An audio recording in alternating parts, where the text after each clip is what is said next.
dans la continuité de ce que j'ai dit hier, parce que là, je suis arrivé vers le... On va aller... Maintenant, je peux dire, on peut aller par ordre chronologique un petit peu. J'ai commencé par parler de Rotterdam. Et qu'est-ce qu'il y en est? La mosquée Abou Bakr Siddiq. Et je me suis donné un ultimatum. Cet ultimatum dont je me suis engagé. Si il est réalisé, je reste. Et s'il n'est pas réalisé avant le Ramadan 95, je quitte. Le Ramadan 95, je crois qu'il était le mois de février, si je ne me trompe pas. Ou la fin du mois de janvier, quelque chose comme cela. Et c'était quoi? C'était acheter, construire une mosquée Abou Bakr Siddiq. Ma motivation, je vous ai dit, et mon appui, c'était la fatwa d'Ibn Hazm, qui est peut-être dans les autres écoles aussi, mais je me rappelle qu'Ibn Hazm, il était catégorique, que la mosquée doit appartenir aux musulmans terre et air. C'est comme je vous ai dit hier.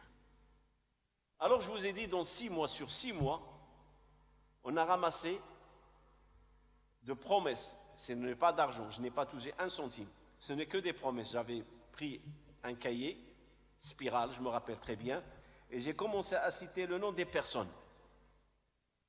Le nom des personnes, leur téléphone domicile, à l'époque il n'y avait pas de portable, nom de la personne, où il était rare, au moins, le nom de la personne, son numéro de téléphone et à combien il s'engage. Et il y a des personnes qui ont ramené l'argent, je ne l'ai pas pris. Je dis non, je ne prends pas d'argent. Je ne prends que vos promesses. Vous me dites combien vous allez donner, à combien vous vous engagez, et je note. Et croyez-moi, à l'époque, c'était faisable. Mais j'ai remarqué, il y a une accélération. Sur 6 mois, 300 000 florins. Et on n'était pas au mois de Ramadan. C'était après le mois de Ramadan, on va dire 3-4 mois après le mois de Ramadan, que j'ai mené cette campagne. Et j'ai vu que ça s'accélère. Les gens viennent me voir, ils s'inscrivent. Et je me suis posé la question. Là, je vais soulever 2 choses. Je vais soulever une chose que je vais relier avec ce que j'ai vécu, ce que j'ai appris au Canada et aux États-Unis. Et je vais soulever une chose qui est locale, qui concerne Rotterdam. Et un petit peu l'Europe en général. Vous savez, les mosquées, je ne sais pas qu'est-ce qu'il y en est actuellement au Canada, au moins. Et aux États-Unis, je ne sais pas. Les mosquées qu'on a fréquentées au Canada, je vais en l'occurrence citer la mosquée Al-Umma et la mosquée Fatima. Ce sont des mosquées, ces 2 mosquées-là, surtout ces 2 mosquées-là. Et il y en avait 2 autres, je vous ai dit, il y avait MCQ et ICQ. Les 2, MCQ et ICQ, c'était la communauté anglophone. Les Pakistanais, les Asiatiques qui ne parlaient comme seconde langue que l'anglais. Ils avaient l'ourdou et d'autres langues de leur pays, comme les Malaisiens, je ne sais pas quelle langue ils ont. Ils parlaient malaisien. Mais la langue par rapport au Canada, c'est l'anglais. Les prêches en anglais, les campagnes en anglais, les explications en anglais. On faisait des activités avec eux en arabe, mais il y a la traduction en anglais. Et ces gens-là, ils ne parlaient pas arabe. C'est rare d'entre eux qui parlaient arabe. Sauf s'ils ont vécu comme l'Arabie Saoudite, au Moyen-Orient, ou qu'ils ont étudié la charia, dans quelqu'un d'entre eux, ils parlaient arabe. Mais la grande partie, ils parlaient ourdou, même s'ils écrivaient les lettres en arabe, et ils parlaient l'anglais. Et c'est eux les fondateurs de ce qu'on appelle ISNA, Islamic Society North America. Ce sont eux les fondateurs. Et on avait le Maya. Le Maya, la mosquée de Fatima et la mosquée de l'Umma. Donc on avait 2 mosquées pour les arabophones. Et on était mélangés. Il n'y a pas de nationalisme. Il y avait, comme je vous ai dit, de l'Atlantique, les Marocains, les Algériens, les Tunisiens, les Libyens, les Mauritaniens, je n'en ai pas connu. Il y a des Africains aussi, parce qu'ils parlaient français. Et il y avait les Égyptiens, quelques Africains parlaient arabe, comme des Sénégalais qui parlaient arabe. Et il y avait les Égyptiens et le monde arabe, musulman. C'est le point qui nous rassemblait. Il n'y avait pas de mosquée qu'on va dire purement marocaine ou algérienne. Ça n'existait pas. Même si la mosquée de l'Umma, celui qui l'a dirigée, c'était quelqu'un qui s'appelait Brada, c'était un Marocain, l'imam était libanais. L'imam était libanais, il est payé par Rabitat al-Alam al-Islami, la Ligue du monde musulman. C'est elle dans le quartier général ou Le siège se trouve à Jeddah. Saïd Fawaz, il s'appelait l'imam. Mais donc, on était un ensemble de mélange de nationalités du monde musulman arabe. Et les autres mosquées, les deux autres, donc il n'y en avait que 4 à l'époque, que 4, 2 monde arabe, 2 monde asiatique. Le monde asiatique anglophone, le monde arabe en majorité francophone. C'est ce qu'il y avait. Quand je suis arrivé à Rotterdam, ce n'est pas la même réalité. La réalité de la mosquée Abou Bakr, il faut savoir qu'à Rotterdam, il y avait 3 types de mosquées. Il y avait les Turcs, qui étaient une grande communauté aussi d'immigrants en Hollande et surtout en Allemagne. Et il y avait des mosquées turques. Et il y avait des mosquées, 1 ou 2, Suriname, parce que la Suriname, c'était sous le colonialisme hollandais. Et donc il y a des Surinames qui avaient leur mosquée. Il y en a, je crois, 2 ou 1, pas plus. Mais les mosquées marocaines et turques, il y en avait pas mal. Et puis il y avait, voilà, ces 3. Marocains, en grande partie, et les Marocains représentaient le monde arabe. Et on peut trouver quelques Algériens, quelques Tunisiens, mais la grande partie, c'est des Marocains, des gens de Rif. Avec eux, on peut trouver des gens de Tétouan, de Tanger, de l'Arèche, ce qu'on appelle d'Assila, les gens de Rif, de Jbala, Beni Aros et ainsi de suite. Ce qu'on appelle les gens de Jbala. Il y a le croisement. Donc il y a le côté nationalisme. Regardez les 4 dimensions qui se trouvent, à laquelle l'imam doit faire face. Faire face comment? Pas les combattre, les cerner et les prendre en considération. Quand il parle, quand il prend position, il doit prendre en considération ses composantes. Sinon, il fera des dégâts. Donc il y a la composante du nationalisme. La grande partie, c'est des Marocains, la mosquée Abou Bakr Siddiq. La deuxième dimension qu'il faut retenir, c'est les gens du nord, le Rif. Et le Rif, il y a 3 villes que je vous ai dit. Husseima, Nador, Berkane. Les Berkani, c'était une minorité, Bniz Nasl. Mais ce qui était équilibré, presque la même quantité, le même nombre des 2 côtés, entre le Husseima et entre le Nador.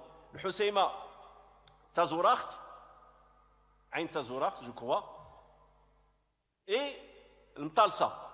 Et il y en a d'autres tribus à côté, bien sûr, qui suivent. Bni Touzine, Bni Hamad, et ainsi de Bni Tayyib, Bni Ushk, ceux qui vont vers Nadour, ceux qui vont vers le Husseima. Il faut retenir cette deuxième dimension. Donc le nationalisme, le côté la majorité, c'est des gens de Rif. La troisième dimension à retenir, qui est aussi très importante, le tribalisme. Quand on dit les gens de Husseima, ils soutiennent les uns les autres. Et quand on dit les gens de Nador, ils soutiennent les uns les autres. Et quand on dit les gens de Berkane, ils soutiennent les uns les autres. Pourquoi? Parce que c'est comme ça. Mais je vais vous dire le pourquoi réel. Parce que quand je dis les gens de Husseima,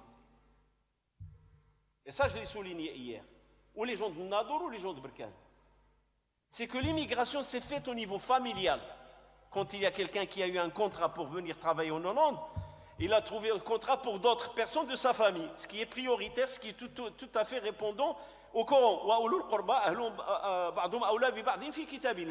Les gens de la famille sont plus prioritaires les uns que les autres que d'autres personnes de l'extérieur.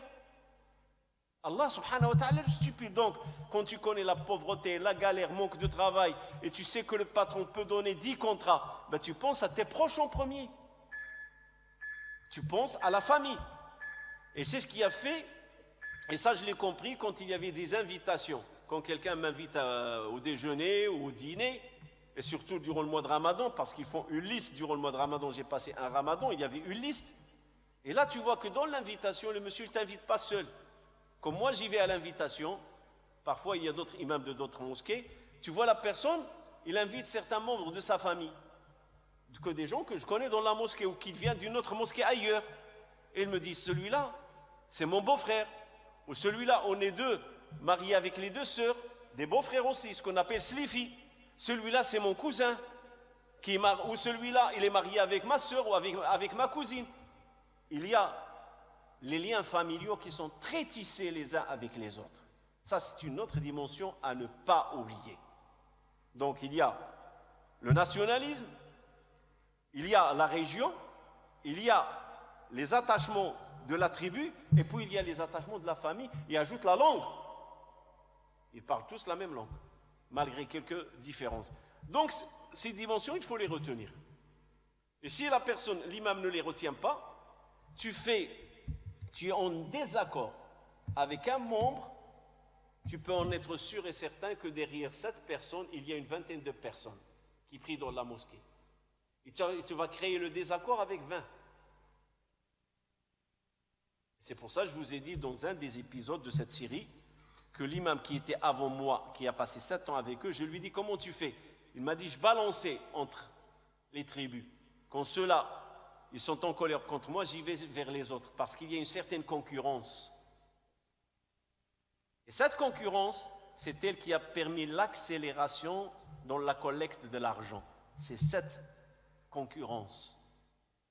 Et la deuxième chose que je veux soulever par rapport au Canada et par rapport aux États-Unis, c'est que quand on était sur les 10 années, on est en train d'apprendre la religion, on assiste à des séminaires, on assiste à des congrès, il y a des cercles, le cercle de Fatima chaque samedi, qui était le plus connu sur Montréal. On a appris, ou plutôt on a assisté, et c'est là où vous allez voir la capacité du cerveau. Je me rappelle, je n'ai jamais participé à une collecte, jamais. C'est-à-dire dans une soirée, dans un congrès, et la cause la plus présente dans tous les congrès, qui était omniprésente, dans chaque congrès qu'on y était, que ce soit un congrès local, parce que Montréal, il organise un congrès de la province du Québec. Chaque année, on l'organisait l'été. Et puis, il y a le congrès au niveau de l'Amérique du Nord, que je vous ai dit, le Maya, des hôtels de 3 étoiles, 4 étoiles, c'est de la classe. C'est au niveau des vacances du Nouvel An. Ça commence le 24, le 25, jusqu'à la fin de l'année. 4-5 jours, une semaine presque.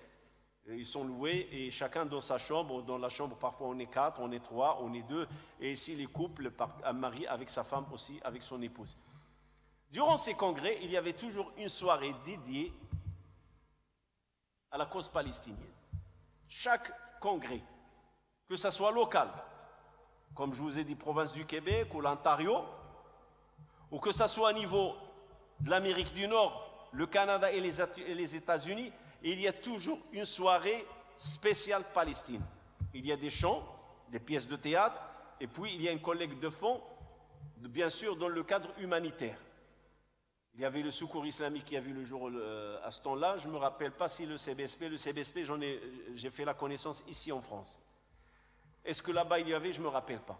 Il y a ce qu'on appelle la collecte de fonds pour aider les familles en Palestine, adopter les orphelins. Et ce sont des soirées, en même temps, animation artistique, culturelle et une détente durant le congrès. Et en général, c'est le samedi, le dimanche, ça va être le dernier jour du congrès. Le congrès, il commence lundi, mardi. Et en général, c'est le samedi soir, cette soirée-là. Il y a la poésie. J'ai assisté, il y avait Issam el-Bashir, il y avait Ahmed el-Qattan, des poètes qui venaient du monde musulman et qui faisaient des poètes, de l'animation. Il y avait de l'humour, il y avait de tout. Et c'est là aussi que j'ai fait la connaissance, ou plutôt j'ai assisté la première fois à un personnage connu aujourd'hui, Tariq Souaidan, docteur Tariq Souaidan. Il avait la qualité d'inciter les gens et les motiver à donner fi sabilillah, Tariq Souaidan. Il avait ce potentiel. On était aux États-Unis. Et vous savez, les États-Unis, c'est des spécialistes. C'est ce qu'on appelle les évangélistes. C'est les spécialistes pour ramasser l'argent. Et moi, je le dis aux musulmans, on n'a pas besoin de leur méthode. Les évangélistes, c'est des imposteurs. En général, quand ils ramassent l'argent, ils les ramassent pour eux. Vous les voyez, vous n'avez qu'à faire un tour sur Google, vous voyez comment les évangélistes vivent dans la richesse et la bourgeoisie. Ces frères-là qui menaient la campagne durant les congrès locaux ou au niveau continental, Canada, États-Unis, ce ne sont pas des imposteurs, des frères imposteurs, mais ils ont tiré profit de certaines techniques qui existent chez les évangélistes. Nous, musulmans, on a, alhamdoulilah, les textes coraniques, les versets coraniques qui nous incitent à donner fi sabilillah. Et comme quoi Allah subhanahu wa ta'ala, il accorde, il a promis à ceux qui donnent fi sabilillah la grande rétribution et la grande récompense. Il leur a promis. On a aussi la sunna. Seulement, comment investir les textes et comment les engager? Parce que les textes, ils sont là.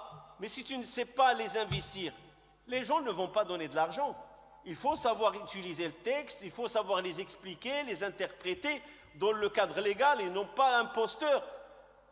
Non, donc dans un cadre légal que la personne y croit, que c'est vraiment, ça vient d'Allah subhanahu wa ta'ala.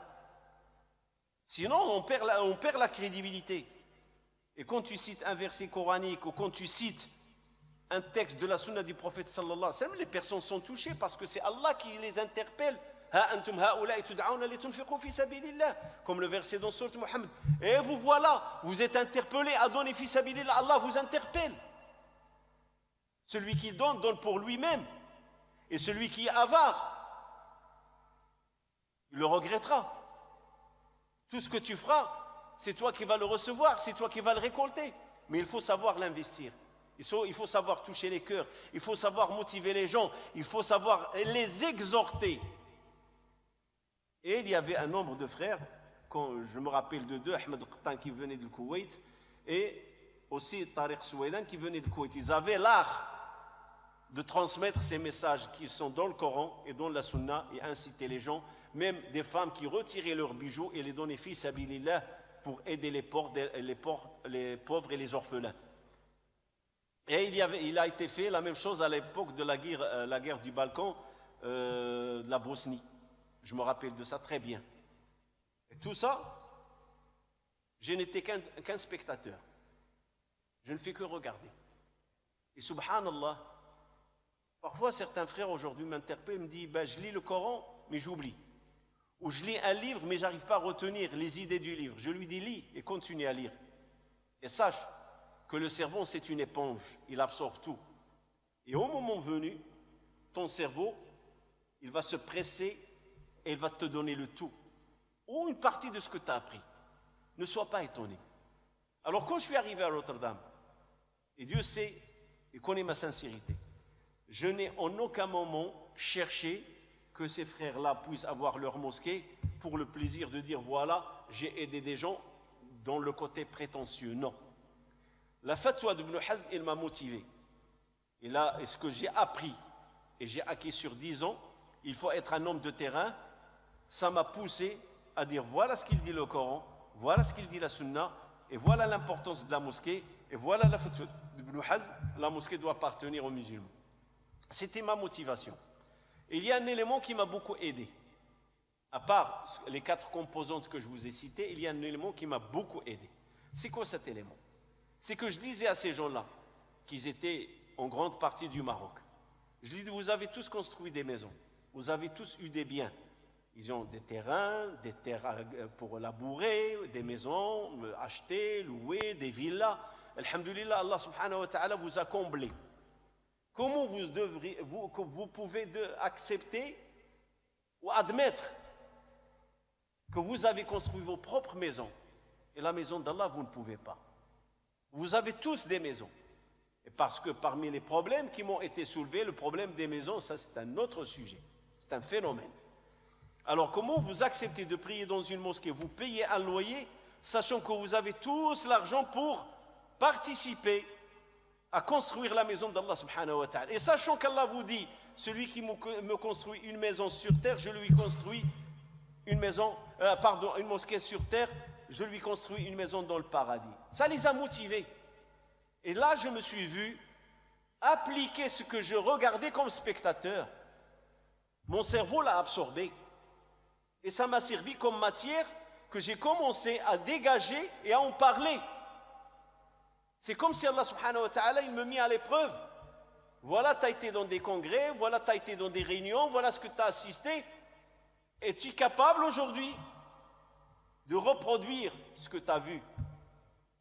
L'expérience. Avant, tu entendais. Aujourd'hui, je te donne une opportunité pour travailler. C'est comme un apprenti avec son patron. Il regarde, il regarde, il regarde, et un jour, le patron le surprend. Il lui dit, voilà, c'est à toi aujourd'hui d'exécuter. Et de me montrer, ça fait des années que tu me vois faire. Es-tu capable de reproduire ce que je fais? Et pour moi, c'est une opportunité pour voir mon potentiel, pour Allah subhanahu wa ta'ala. Et j'ai mené la campagne. Ça, c'est pas durant le Ramadan 94, je vais dire peut-être 2 ou 3 mois après le Ramadan. Et je travaillais, je discutais avec des gens de la mosquée, et on parlait, pourquoi vous n'achetez pas? Parce qu'ils trouvaient la facilité. Je crois que c'était loué à 200 florins, c'était pas cher, le local. Il faisait à peu près 300 mètres carrés. Même la Hollande, elle a un autre système au niveau des associations. Je ne sais pas si ça a changé ou c'est toujours pareil. Ils louent ce local et en même temps, ils leur accordent une personne qui s'appelait le Hajj Iyad. C'était une personne payée par la municipalité, celui qui ouvre, qui ferme et qui nettoie le local. Et en second lieu, il leur a donné un autre local qui est considéré comme un club, il l'appelait Nadi, dans lequel il y a des tables, des chaises, la télévision, on peut faire du café, on peut faire du thé. Et je me rappelle que la chaîne était connectée tout le temps sur Iqra ou s'il y a un match de foot. Tout le temps connectée. La seule chaîne parabolique qui était de langage islamique qui existait à l'époque, c'était Iqra en arabe. Je vous parle de l'année 94-95 et la fin 93. Et ce club, j'y étais une fois ou deux. Et parce qu'il y a la cigarette là-bas, et quand c'est l'heure de la prière, ils vont venir à la mosquée. C'est pas loin de la mosquée, c'est à peu près moins de 100 mètres. Et une autre particularité que j'ai découvert une fois, parce que j'ai fait 2 interventions, j'ai été invité par des associations à faire 2 interventions. J'ai fait la première, les gens de l'association me disent combien tu exiges. J'ai dit non, fils sabilillah. Quand un imam fait un dars, il fait une conférence, c'est fils sabilillah. Ils n'ont pas ajouté autre chose. La deuxième fois, et je crois qu'une responsable hollandaise, c'est une femme, je me rappelle très bien, à la fin de la conférence, il est venu me parler, j'ai dit je ne parle pas flamand, il a échangé avec moi en anglais.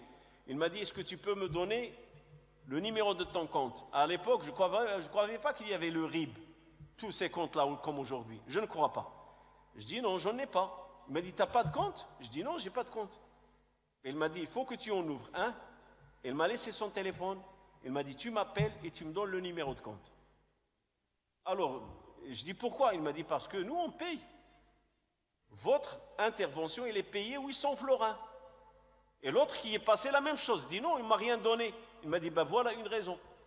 Pourquoi je suis venu te voir? Parce qu'il faut que tu sois payé pour ton intervention. Et donc, vous déduisez, la première intervention, elle est partie dans les poches. Je dis, subhanallah, la Hollande, parce qu'à l'époque, quand je suis venu en France, j'ai cru que c'est la même chose. Mais j'ai découvert la réalité de la France, elle est différente, bien sûr, dans sa façon de voir les choses. La laïcité, c'est une autre approche en France. En Hollande, non. Il y a ce qu'on appelle les subventions. Quand une association musulmane, elle veut faire une activité dans le cadre culturel, elle remplit un dossier, elle dit que j'invite un cheikh, il leur donne la salle, le matériel, et même celui qui vient pour l'intervention, il est payé. Ce n'est pas l'association qui le paye, c'est le ministre de la Culture ou des associations, je ne sais pas c'est quoi, c'est lui qui le paye. Et je me rappelle que c'était 800 florins, à l'époque c'était 2400 francs. Et sachant, et ça vous allez rigoler, que je touchais à la mosquée 1000 florins par mois. Et je fais une intervention, je touche 800 florins. Si j'en ai 2 par mois, c'est 1600. Plus ajouter 1000 de la mosquée, ça fera 2600. Non, j'en ai fait sur l'année 2, c'est tout. C'est les 2 interventions. Et donc j'ai fait mon compte, et ça c'est, la Hollande elle est comme ça. Donc, ils louaient une mosquée aux musulmans, ils leur donnaient un club dans lequel il y a le café, le thé, la télé, et ils leur donnaient un gardien qui est payé par la municipalité. C'est vraiment très particulier. Et donc, revenons à mon sujet. Pour vous dire, ce qui m'a encouragé, c'est la motivation. Et ne pas accepter que le musulman, parce que quand tu as la mairie qui te donne, tu dors. Et d'ailleurs, une de mes motivations, quand la mosquée de la Païde a été vendue, c'est que j'ai toujours fait pression sur l'administration, je dis la honte, et essayer de changer la donne. Au début, c'était un bail précaire annuellement renouvelé. Et puis, il y avait le bail emphétiotique de 50 ans. Et, alhamdoulilah, la mosquée a été vendue à la fin. C'était un soulagement pour moi, que la mosquée appartient aux musulmans. Et je l'aimerais aussi pour la mosquée Petit Bar, qu'un jour, elle soit vendue pour les musulmans, qu'il appartient totalement aux musulmans. C'est ce qui est une bonne chose. Malheureusement, certains musulmans te disent pourquoi on va acheter étant donné que la mairie nous donne. Mais sache que la mairie te donne aujourd'hui. Demain, il a besoin de local pour un intérêt général. Elle peut te reprendre ce qu'elle t'a donné. Par contre, si c'est à toi et ça t'appartient, même si c'est un intérêt général, la mairie ou les autorités peuvent te compenser. Tiens, ce lieu, il y a une autoroute, il y a un besoin général, mais on te propose autre chose. Parce qu'ils ne vont pas être injustes. On va te prendre un bien parce qu'on a besoin pour l'intérêt général, mais on va te proposer autre chose. Et tu t'en sortiras toujours gagnant. Et c'est équitable. Alors, les 4 données que je vous ai données, il faut les retenir en considération. Ils ont fait accélérer la collecte de l'argent. Pourquoi ils ont accéléré la collecte d'argent? Parce qu'il y a la concurrence. Il y a 2 concurrences. La concurrence loyale bénie, et encouragée par la religion. Et dans cela que les concurrents se concurrencient, c'est très bien. Masha'Allah. Et la deuxième chose qui peut être ostentatoire, parce qu'il y a le tribalisme derrière.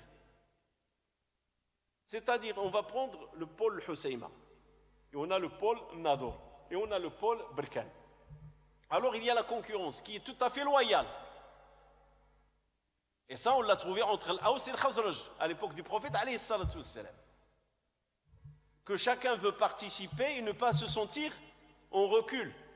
Alors si quelqu'un de Husseima va dire, moi je donne 1000 florins, parce que moi quand je note, je lis, voilà, alhamdoulilah, tel frère, je fais les annonces. Qu'est-ce qu'il a été promis? J'informe la communauté. Jusqu'à ce que je vous ai dit, on est arrivé à 300 000 florins. Alors les gens de l'autre côté de Nador, ils vont entendre. Ils disent, mais j'accepte pas moi. Lui, il me dépasse, moi aussi je vais participer. Donc là, l'intention, elle est dans le cadre concurrence loyale. Et béni, est voulu par la religion. Et d'ailleurs, les enchères, c'est ça leur objectif. Ouvrir la porte à tout le monde et pousser les gens à donner dans le cadre d'une concurrence loyale, légale, légitime. Mais là, il y a une autre concurrence qui n'est pas loyale. C'est que, pourquoi le projet n'a pas fonctionné? Pourquoi le chat n'a pas eu lieu? C'est parce que le président de la mosquée à l'époque, j'en citerai pas le nom, il était de Husseima. Ain Tazora. Ain Zora. C'est pas Ain Zora, astaghfirullah al-adim. Tazorakht. Le Husseima, c'est Tazorakht.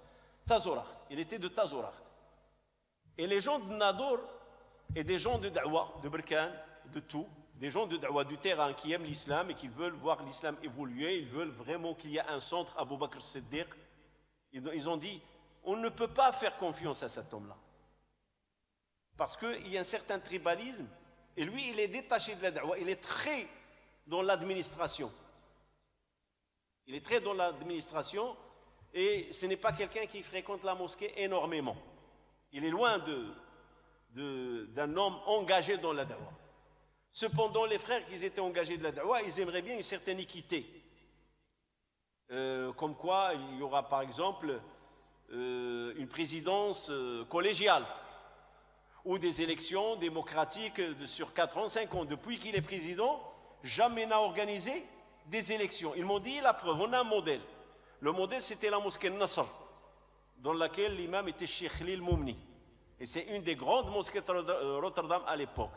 La salle de prière, il faisait à peu près 2000 mètres carrés. C'est une grande cathédrale américaine construite dans le cadre, après la Première Guerre mondiale, et que les Américains, ils ont vendu dans les années 78 ou quelque chose, et c'est les Marocains, des gens de Rif, qui l'ont acheté. Et depuis qu'ils l'ont acheté, celui qui est président, depuis les années 80, jusqu'à ce que je suis arrivé en Hollande, en 93, fin 93, 94, il était toujours président et jamais il n'a bougé. Jamais. Il ne veut pas d'élection, et quand ils ont fait des élections, il les fait passe-passe, Et donc ils m'ont dit, on ne veut pas reproduire le même modèle. Aujourd'hui, on est une petite mosquée, déjà, il ne veut pas faire des élections. Ben, imagine que demain, on va construire un centre, et on va faire un centre, alors on va le renforcer, il ne voudra jamais faire des élections. Nous, on est aveugle, s'il gagne les élections, tant mieux. Mais il était soutenu par sa tribu. Il était soutenu. Malgré qu'il n'est pas impliqué dans la dawa, et engagé dans la dawa, mais il était soutenu. Alors, ce sont ces idées, c'est comme un problème politique.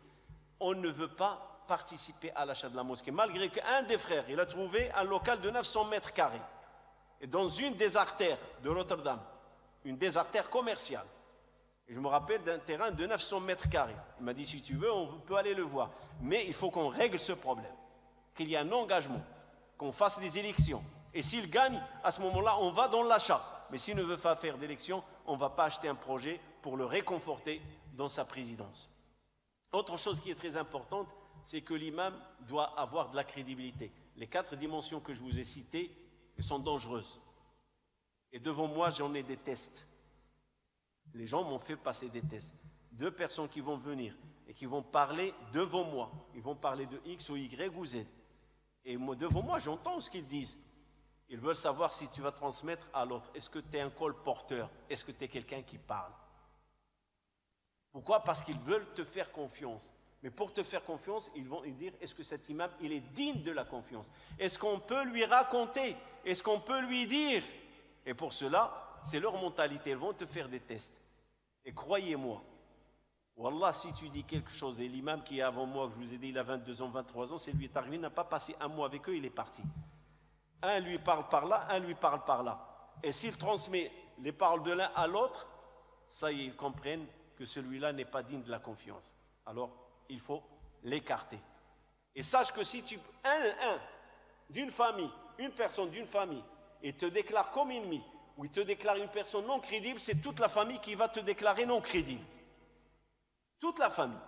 Donc, tu as intérêt à rester neutre.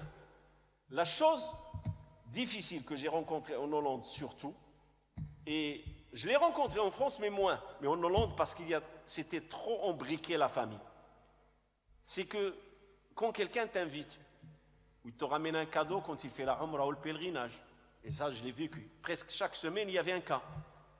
Il va t'inviter, il va te garnir la table, il va bien te remplir le ventre, et tu es jeune, tu es seul, il va, masha'Allah, et à la fin tu sens qu'il y a quelque chose derrière, qu'il a un problème, qu'il cherche une fatwa, ou qu'il cherche une position de ta part. Et là, comment tu te sens? Est-ce que parce que tu t'es rempli le ventre chez lui, que tu vas lui donner raison? Et ça, je l'ai vécu. Il faut rester serein et droit. Il faut rester dans sa tête et dans sa logique, et non dans le ventre. Une fois, un grand frère boucher ici sur Montpellier m'a raconté, il a reçu un contrôleur pour un redressement fiscal. Il m'a dit, je lui ai ramené une tasse de café avec des croissants et un pain de chocolat. Et je lui ai posé sur la table. Il m'a dit, il les a poussés avec la main, il lui a dit, j'en veux pas, merci. Il m'a dit, je ne te cache pas, je l'ai fait pour 2 choses. La première des choses, c'est l'hospitalité. C'est notre nature. Quelqu'un qui rentre, qui s'assoit dans le bureau, il va vérifier tous les comptes, il va rester 3 jours, 4 jours ou 5, même il va rester toute la semaine. La moindre des choses, c'est qu'à chaque matin, tu lui présentes quelque chose pour son petit déjeuner. Il m'a dit, ça, c'est la première des choses. Et la deuxième des choses, il m'a dit, je ne te la cache pas aussi. C'est que peut-être que s'il trouve une erreur, qu'il soit tolérant, indulgent. Il m'a dit, il a repoussé, il a dit, j'en veux pas. Il m'a dit, une fois qu'il a fini et qu'il a donné son rapport, il a clôturé tout, alors on commence à discuter, il lui a dit, maintenant tu peux me ramener ton café et ton pain de chocolat et tes croissants. Parce que ça y est, c'est fait, c'est bouclé. Rien ne pourra changer.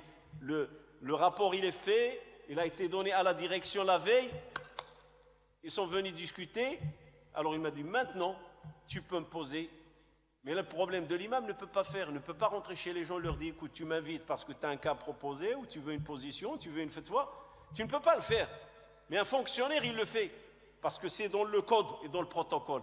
Tu ne bois rien, tu ne manges rien, tu n'acceptes pas de cadeau, tu n'acceptes rien. Et fais ton travail. Parce que Un croissant dans l'estomac va te bloquer dans ta tête. Oh, le monsieur, il avait l'hospitalité avec moi. Il m'a offert un croissant, un pain au chocolat, un café, une tasse de thé. Donc ça va te gêner. Si tu trouves des erreurs, est-ce que tu vas fermer les yeux? Tu es là pour l'intérêt général du contribuable. Et tu trouves que la personne triche. Et la même chose, je dis à l'imam. Tu manges, il te comble, et à la fin, il te propose quelque chose, ou il te pose une question sur laquelle tu vois qu'il est dans le tort et qu'il n'a pas raison. Comment tu vas oser lui dire t'as tort et tu viens de te remplir le ventre chez lui? Et c'est pour ça que c'est très difficile pour l'imam. Il ne faut pas être dans un état de juge. Il faut être dans un état de réconciliateur, de rapprocher les visions et d'être, je dirais même, avoir de la sagesse. Comment faire passer le message à quelqu'un quand il a tort sans lui dire tu as tort, sans l'agresser, parce que tu es chez lui. Et ça arrive souvent. Et sachant qu'il y a une communauté derrière lui, et comment tu fais? Et tu n'as pas de pouvoir, tu n'es pas une autorité. Quand le prophète sallallahu alayhi wa sallam jugeait, c'était une autorité. Le juge, c'est une autorité. Mais l'imam, ce n'est pas une autorité juridique. L'imam, c'est un prédicateur. Comment il fait pour rapprocher les visions dans un cadre de sagesse et faire accepter la réalité à une personne ou une position à une personne. Subhana rabbika rabbil izzati amma yasifun.